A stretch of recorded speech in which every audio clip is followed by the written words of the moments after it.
Hey guys, welcome back to 234 En La Casa. So this evening I'm going to be making Hawaiian meatballs. You can use ground beef, ground turkey, ground chicken, ground pork for these particular meatballs, or ground sausage. It's an excellent, these meatballs are excellent weeknight meal for something really quick if you're in a hurry. Or you can also have these as a potluck if you have a birthday party or gathering, social gathering, work office party, what have you. These are great meatballs to have in your recipe repertoire for potlucks, and then just a quick meal in the evening times if you ever need it, or lunch. Okay, all right, I'm going to bring you all over and show you the ingredients, and don't forget to like, share, comment, and subscribe. I'll see you over here in just a second. All right, guys, so for our meatballs, we're gonna need a half a cup to a cup of breadcrumbs. I'm using fresh bread. So what I'm gonna do, like I always do when I'm making meatballs or meatloaf, I'm gonna place some milk on top of these breadcrumbs and allow them to soak into the bread. And I do this so that the bread is nice and moist. If you're going to be adding breadcrumbs to a meat product, you don't want your breadcrumbs to make your meatballs or your meatloaf dry. The point is that you're wanting your meatloaf or your meatballs, in this case, since we're making meatballs, to be nice, moist, and tender. And so then we're going to soak our breadcrumbs in milk and just soak them for about 10 to 12 minutes.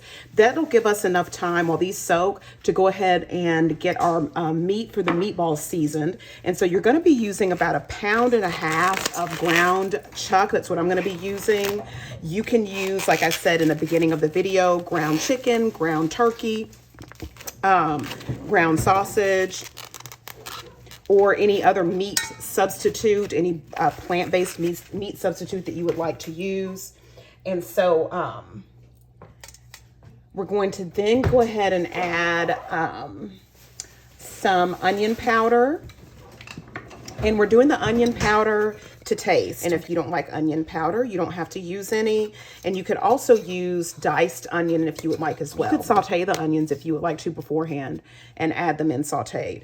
And then next we're going to be adding granulated garlic. And this is also to taste. And I'll show you all my granulated onion too. It's granulated onion. And we're going to be adding some extra virgin olive oil to this as well. All right, and then we're also going to add half a teaspoon of ground ginger, and you can use fresh ginger. And then we're going to add a tablespoon of soy sauce and a tablespoon of Worcestershire sauce, and I have both of those in this container, so we're going to get that added. I have 1 egg. This is a large egg. Lightly beat it. I'm going to get that added. Okay, so that's about a teaspoon. So this is going to be 2 teaspoons of pink Himalayan sea salt and 2 teaspoons of ground black pepper. All right, and then next we're going to get our breadcrumbs added.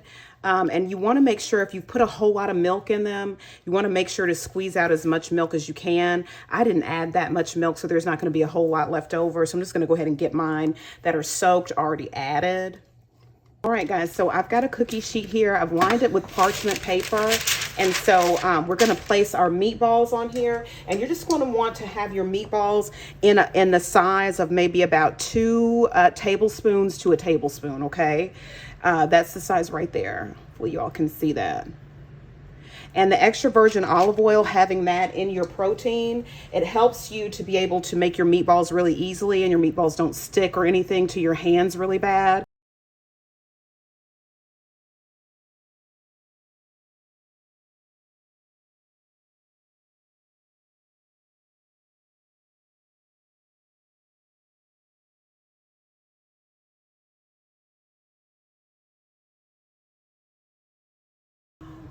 All right, guys, so we've got all these meatballs ready. We're going to place these in the oven at 400 degrees for 25 to 30 minutes. Now we're going to make the sauce for our Hawaiian meatballs. So I've got here 1/4 cup of brown sugar, a tablespoon of cornstarch, and 2 tablespoons of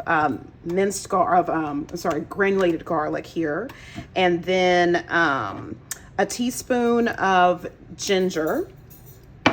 And then this is 1/8 cup of granulated white sugar, and that's like I said, a tablespoon of cornstarch right there. And we're going to turn our skillet on to medium heat. And I'm gonna add 1/4 cup of rice vinegar. Okay, and then that's the rice vinegar that I'm using. And then about a teaspoon of sesame oil. And then we're gonna add about 1/4 cup of ketchup, tomato ketchup, and 1/4 cup of soy sauce. So we're gonna get all that whisked together. And then I'm also gonna add some chili oil, and I'm gonna use enough of that just to taste. It depends on, you know, your level of heat that you like. You can also use some sriracha sauce instead of the chili oil. Okay, so I'm gonna go ahead and get that added. And I may end up using more of this, I don't know.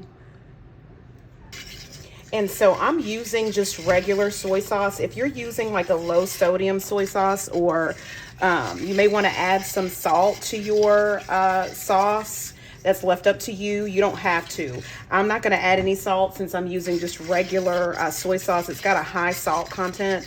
I will taste it to see if I feel like it needs any salt added towards the end. And then you're gonna add a 14-ounce can of pineapple. This is a 20-ounce can. I couldn't find one any smaller than this. So, you know, we know how much 14 ounces is gonna be, okay? All right, y'all, so we've got these pineapple tidbits added, and so now you're just gonna continue whisking this until it gets thickened. It'll be thick in about 3 to 5 minutes. Forgot to mention to also add about a tablespoon of Worcestershire sauce to your pineapple glaze. All right, guys, so this has been simmering here on medium-high heat for about 4 minutes. And this is gonna be the consistency that I want my sauce to be. If you want it thicker than this, be my guest. Or if you want it thicker, you can add more. I'm sorry, if you want it thinner, you can add more pineapple juice to help thin it out. And in the meantime, while you wait on your meatballs, this will give you time to go ahead and wash and chop up some scallions or some green onions. We're gonna use this as a garnish for the Hawaiian meatballs. All right, guys, so the meatballs have come out of the oven. I'm gonna put a little bit of parsley on there. Now we're gonna transfer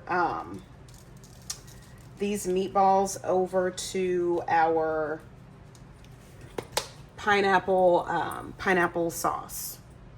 All right, so I've got some of the meatballs added. I'm gonna go ahead and add the rest of these for you guys. Okay. So you're just gonna nestle them down in the sauce. And you can put the lid on this while you wait for, if you're gonna make rice to go with it, or broccoli or what have you, you can just keep the lid on your meatballs until all of that is done. I've got my scallions, my green onions diced here, and so I'm just gonna sprinkle some of those on top to release some of the flavor of your onion as it sits here just under the warmth, okay? All right, guys, so it is finished, ready. These are our pineapple meatballs. I'm gonna let you all get a kind of a close-up of that. I made some rice. We've got some broccoli over there, so you all can see. And then just gonna slice a meatball too so you all can see inside. If I can get it straight. I'm trying to do it. There we go. And it's nice and moist, pineapple, some rice. Oh my gosh. And the sauce is perfect. Just the right amount of heat. I like a lot of heat though, so I may add some crushed red pepper to mine or some more chili oil to my own personal. It's a great alternative to that standard barbecue sauce, grape jelly kind of mixed together with your meatballs from the frozen food section or whatever. You can make your meatballs at home. And this is a nice twist to have the Hawaiian pineapple meatballs instead of that standard barbecue meatball, which is wonderful, but this is a great alternative too. Okay, all right, I'll see y'all next time here at 234 En La Casa, and y'all don't forget to like, share, comment, and subscribe, and follow us on all the socials. I post a lot over there, and I'll see you all next time. Sending so much love, so many blessings to you all, and a lot of positive energy as always. Sending love to you all. See you later.